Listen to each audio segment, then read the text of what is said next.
بسم الله الرحمن الرحيم يسبح لله ما في السماوات وما في الأرض الملك القدوس العزيز الحكيم هو الذي بعث في الأميين رسولا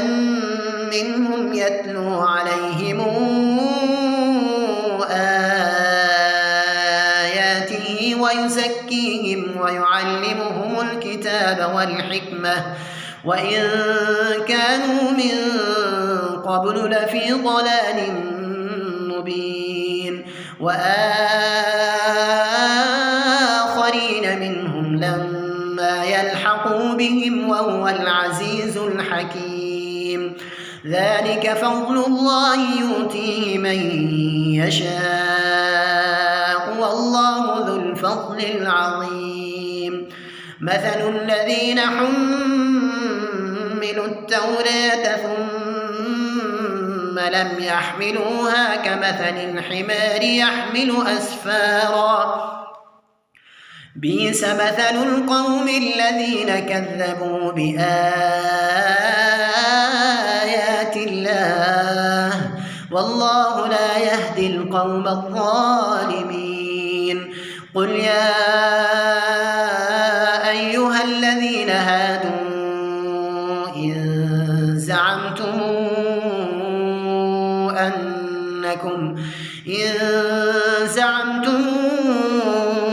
أنكم أولياء لله من دون الناس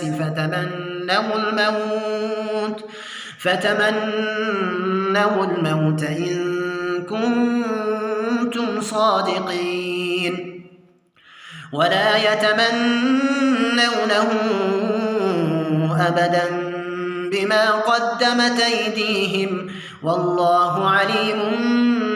بالظالمين قل إن الموت الذي تفرون منه فإنه ملاقيكم ثم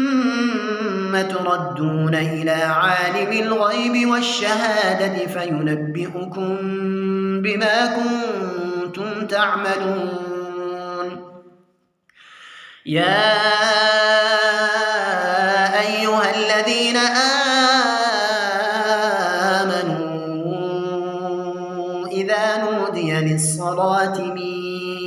يوم الجمعة فاسعوا إلى ذكر الله وذروا البيع ذلكم خير لكم إن كنتم تعلمون فإذا قضيت الصلاة فانتشروا في الأرض وابتغوا من فضل الله واذكروا الله كثيرا لعلكم تفلحون وإذا رأوا تجارة أو لهوا انفضوا إليها وتركوك قائما قل ما عند الله خير من اللهو ومن التجارة والله خير الرازقين